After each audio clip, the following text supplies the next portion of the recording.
Célébration de la Journée mondiale de l'éducation avec comme thème Apprendre pour une paix durable. Les acteurs de l'enseignement reconnaissent que le défi à relever dans ces domaines reste important. Et puis l'automobile devient le premier secteur exportateur du Maroc devant les phosphates après avoir dépassé 13 millions de dollars de ventes à l'exportation. Madame, Messieurs, bonsoir et bienvenue dans ce journal. La Journée internationale de l'éducation, célébrée le 24 janvier de chaque année, cette journée a été proclamée par l'Assemblée générale des Nations unies en décembre 2018 pour mettre en lumière l'importance de l'éducation dans le développement durable et la prospérité de tous les pays du monde. Le thème retenu pour cette année est Apprendre pour une paix durable. Les acteurs de l'enseignement primaire, secondaire et technique en RDC ont reconnu que le défi à relever dans ces domaines reste important. Rachel Misenga et Giscard Tamba. Apprendre pour une paix durable, tel est le thème de cette année. Plusieurs activités ont été organisées à l'occasion de cette journée pour sensibiliser le parent et élève sur la place de l'éducation et surtout la scolarisation des enfants. Grâce à la gratuité de l'enseignement, les totaux déscolarisés au titre de l'année scolaire 2022-2023 approchent le 8,9 millions d'élèves, selon les derniers bilans du département de l'éducation nationale et du préscolaire au titre de l'année 2022-2023. Une augmentation de 1,5%. Les filles représentent en République démocratique du Congo 49% du nombre. Selon un enseignant, ceci représente un progrès quantitatif, mais ce qui affecte la qualité de l'enseignement, faute d'infrastructures appropriées. Vous savez que la qualité a un prix. Lorsque, par exemple, nous prenons ici chez nous, il y a la gratuité de l'enseignement au niveau de l'école primaire. Et déjà, on vous dit qu'il y a plus de 4 millions d'enfants qui étaient dans la rue, qui ont repris les études. Sur le plan social, c'est un problème qui est résolu. Maintenant, est-ce que les infrastructures ont été prévues pour recevoir tous ces enfants qui viennent d'être récupérés grâce à la gratuité? Là, c'est un autre problème qui se pose.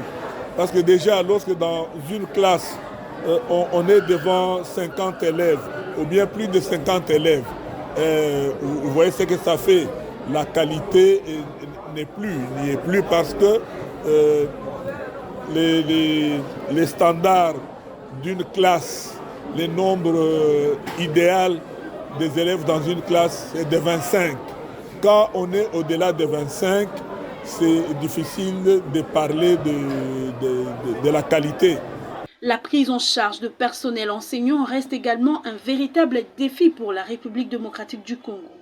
Nous avons toujours parlé de ce problème que la prise en charge des enseignants par l'État, améliorer les conditions de l'enseignement au Congo et la qualité de l'enseignement. Parce que l'enseignant qui vient chaque jour travailler est aussi parent des élèves. Donc lorsqu'il vient enseigner et que sa vie n'est pas prise en charge, moi je pense que ça impacte la qualité de l'enseignement et de l'éducation dans notre pays. Rappelons-nous à cette occasion de la citation de Nelson Mandela qui dit « L'éducation est l'arme la plus puissante qu'on puisse utiliser pour changer le monde ». Puis, le ministre de l'enseignement primaire, secondaire et technique, le professeur Tony Mwabakazadi, a tenu ce 23 janvier une réunion technique dans son cabinet. Au cœur de cet échange, évaluation de la feuille de route 2024-2025 sur l'amélioration de la qualité de l'enseignement en présence de chefs de corps de l'EPST, dont le secrétaire général et l'inspecteur général. La feuille de route quinquennale 2024-2028 a été exploitée et adoptée partiellement en attendant celle de l'administration centrale et de l'inspection générale de l'EPST. Plus de détails avec Rachel Misenga. En présence des chefs de corps de l'EPST, dont les secrétaires généraux et l'inspecteur général, la feuille de route quinquennale 2024-2028 a été exploitée et adoptée partiellement en attendant celle de l'administration centrale et de l'inspection générale de l'EPST. Plusieurs activités du premier trimestre 2024 à la charge des différents services ont été passées en revue. Pour la DINACOP, La feuille de route demande entre autres la mise à jour de la cartographie des sites de paye dans les entités où les banques ne sont pas implantées, l'utilisation des solutions offertes par les nouvelles technologies de l'information et de la communication dans le paiement de salaires des enseignants et les frais de fonctionnement des écoles primaires et des bureaux des gestionnaires. Pour les secrétariats généraux, il est demandé d'instruire les gestionnaires d'écoles à recourir en cas de vacances à la base des données pour les affectations des enseignants. Quant à l'inspection générale à l'enseignement, il est prévu le recrutement des enseignants sur base des concours et mérites, l'inscription des élèves sur la base des tests et la constitution d'une base de données de candidats enseignants qui ont satisfait au concours. Il s'y est dénoté qu'une autre rencontre est prévue pour ce jeudi 25 janvier pour vider les litiges y afférents. Et puis, autre chose, l'Observatoire de la dépense publique, ODEP en sigle, exige la réduction du train de vie de l'État et de la taille du futur gouvernement. Et comme l'exemple les bons vient d'en haut, l'ODEP convie le président Félix Tshisekedi à réduire son cabinet et au prochain Premier ministre de ramener le gouvernement de la cinquantaine de membres actuellement à juste 10 ministres, juste à la taille d'un gouvernement provincial. Plus de amples détails avec Dieudonné Bouanali.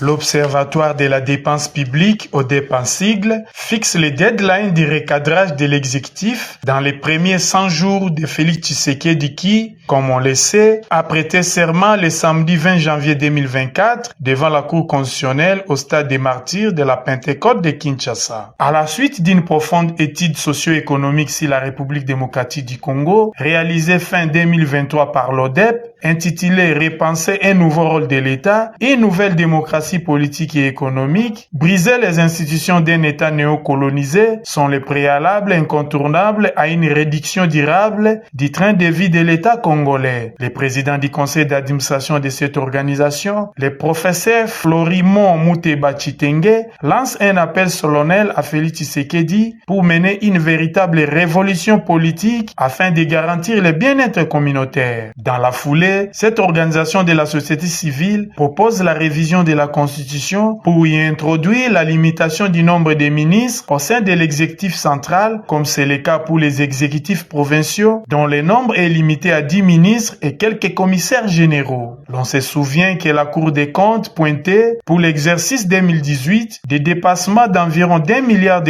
américains, soit 42% du budget annuel. Un cas parmi tant d'autres qui inquiète cette ONG spécialisée dans l'analyse des finances publiques, avec l'espoir que son appel n'est pas tombé dans les oreilles des sourds.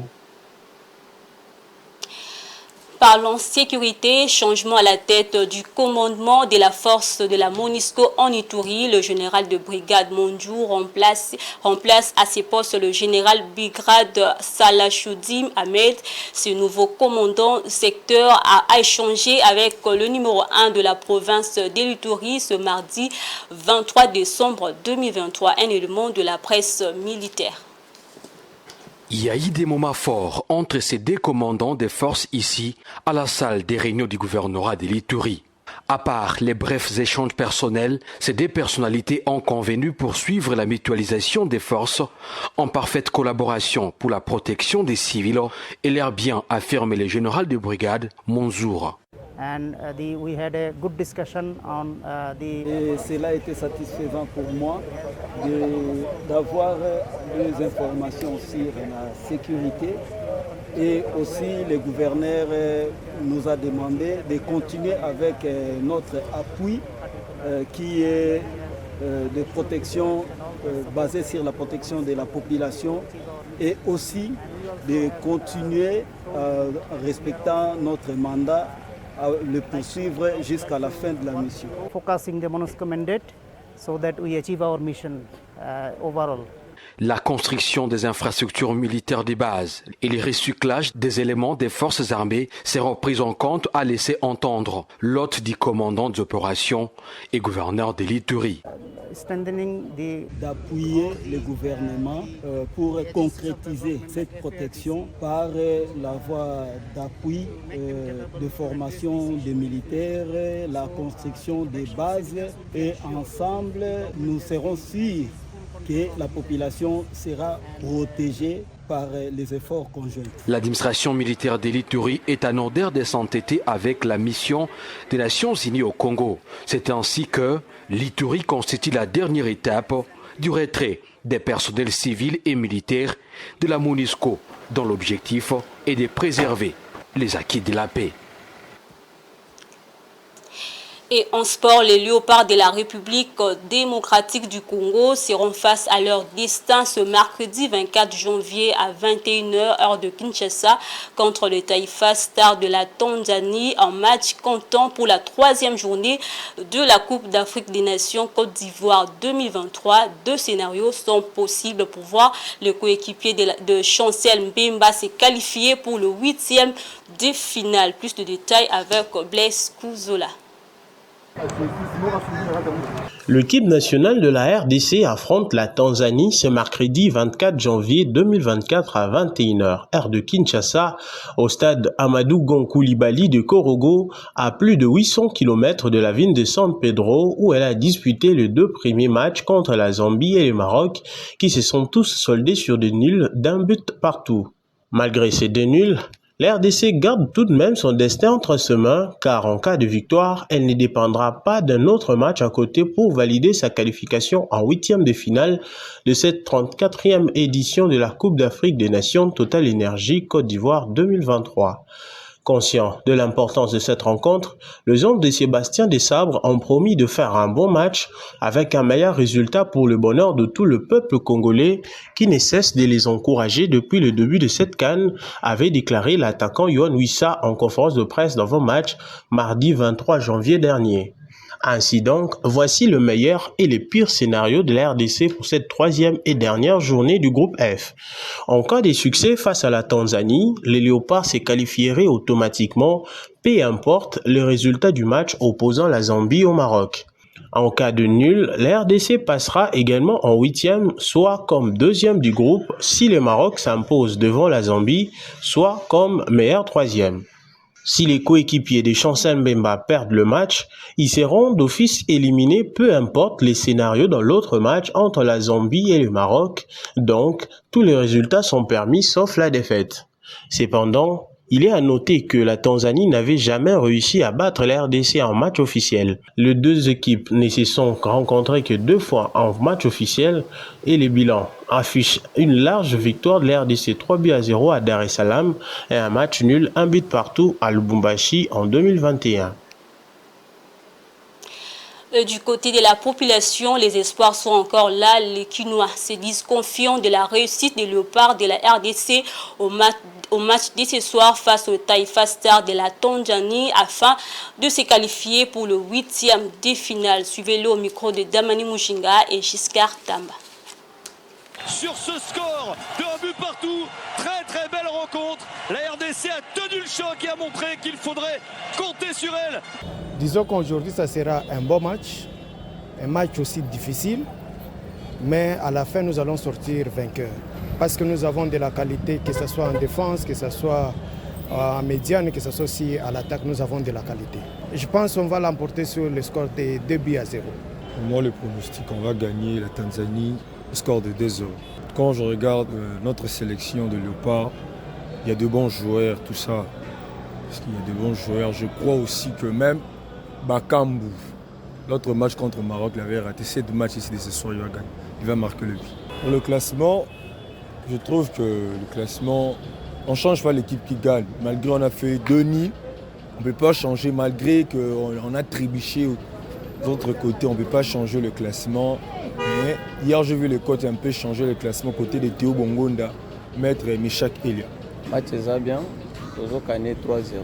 Mais ça n'a pas gagné dans l'équipe, c'est-à-dire terrain eza bien tokokanye na biso match eloko kobanga eza te tozokanye match eza bien tozokanye match toza sur na biso na répété yango lisusu 3 c'est bakanda ya Maroc na ya Zambie ezosila na nde Tunisie le Tanzanie plutôt terrain eza bien match eza bien tozokanye ma to risque pe koya na CAN bo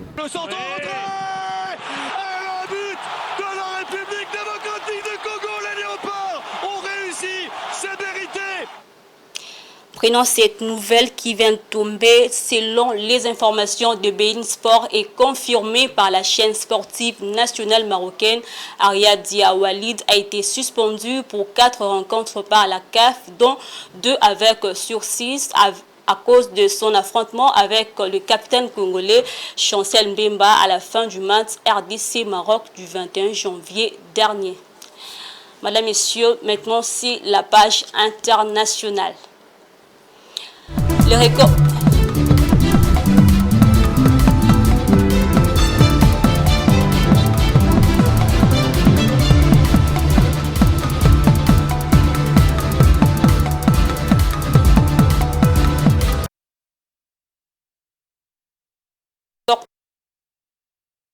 Marocain réalisé en 2022 avec plus de 111 milliards de dinars et donc battu la barre des 130 milliards de dirhams de vente à l'export et dépassé soit 13 milliards de dollars. L'automobile redevient par la même occasion le premier secteur exportateur du royaume devant les phosphates. Plus de détails avec Rachel Missing. Les exportations affichent une croissance de 30,2% comparativement à la même période un an auparavant, selon l'Office d'échange. Cette évolution est portée par l'accroissement de vente des segments de la construction, du câblage et celle de l'intérieur de véhicules sièges, explique l'Office d'échange. Les records des exportations du secteur automobile marocain réalisés en 2022 avec plus de 111 milliards de dirhams est donc battu.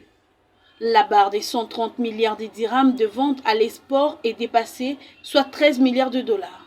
L'automobile redevient par la même occasion les premiers secteurs exportateurs du royaume devant les phosphates. Cette croissance annuelle à 2 chiffres positionne le royaume chérifien comme plateforme stratégique africaine dans la production et l'exportation d'équipements et de véhicules automobiles.